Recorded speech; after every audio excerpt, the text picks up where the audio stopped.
Okay. Buenos días. Good morning, everybody. Hello. For me, it's a very high honor to be in this plenary session to the prophylaxis. And I'm very happy to present you Dr. Gustavo Bracho from Finlay Institute to Cuba. Please, Gustavo.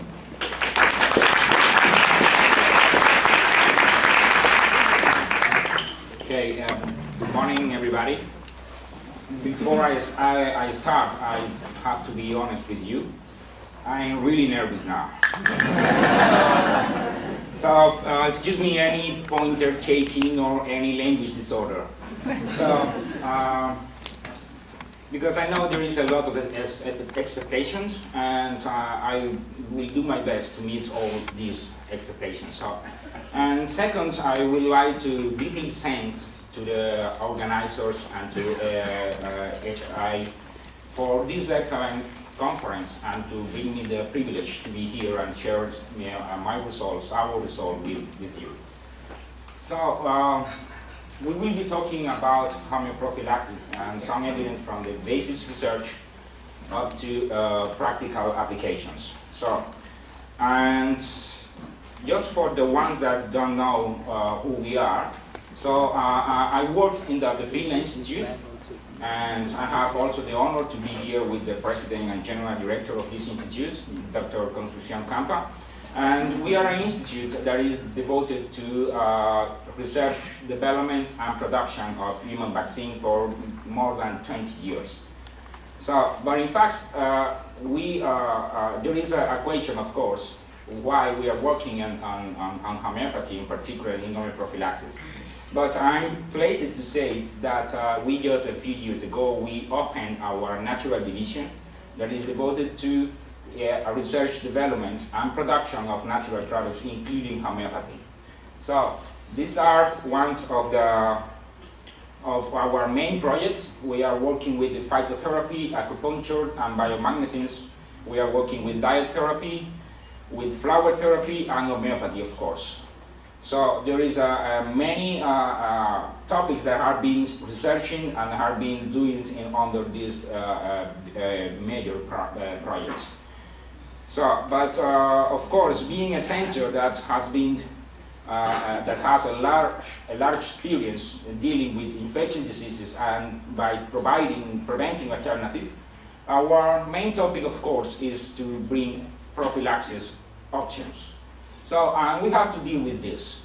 I would like just to make a few comments on this slide, because if we are facing diseases, infectious diseases and epidemics, we need to understand and to be clear how is the dynamics of epidemics. So normally, in a given population, when they are facing a pathogen, we get susceptible individuals.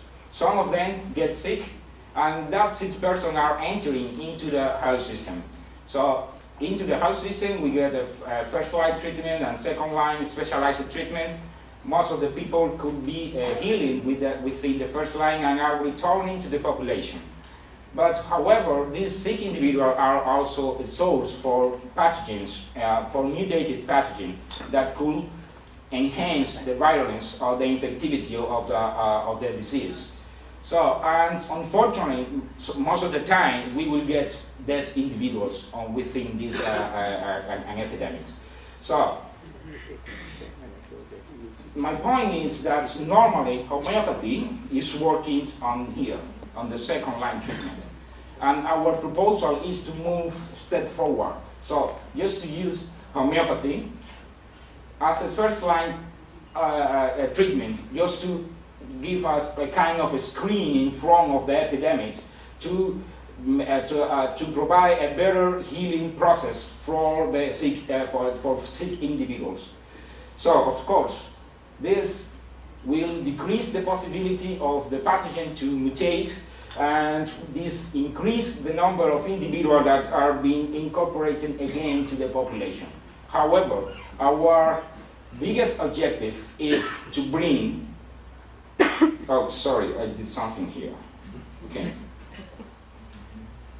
And of course, they will reduce the number of people that getting worse symptoms, girls that are getting severe stages of the disease, and all the system will be work better. So, but as I say, our biggest objective is to, and of course, these individuals, most of them will require specialized homeopathic treatment.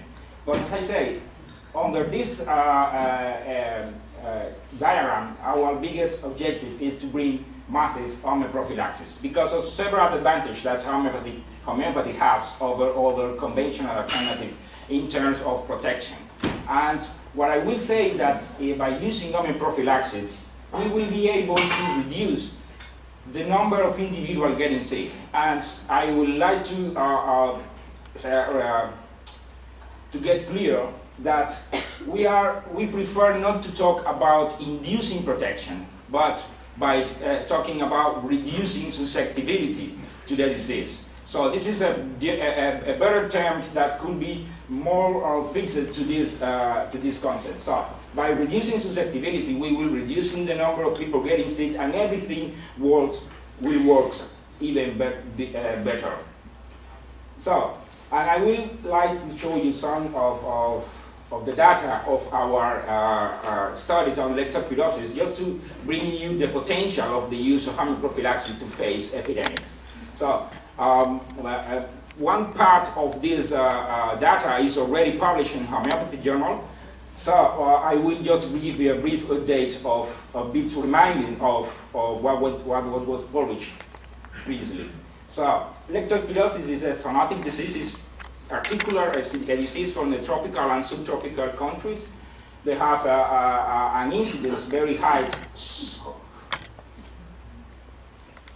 The incidence is very high, particularly in the tropics. It could be a lethal disease with a mortality that could range between 5 to 30%.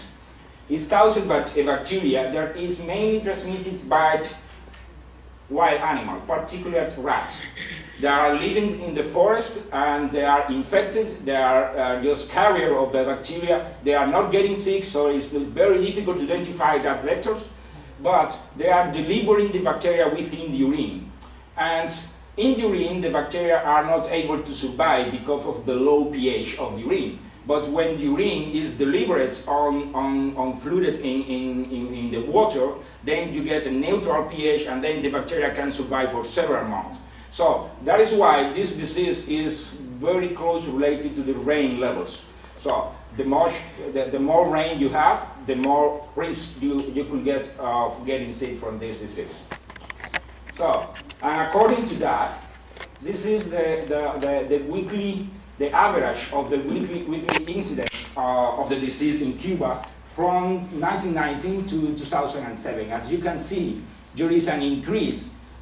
Year after year, there is an increase of the incidence of the disease at the end of the year. So, and this is a period that is just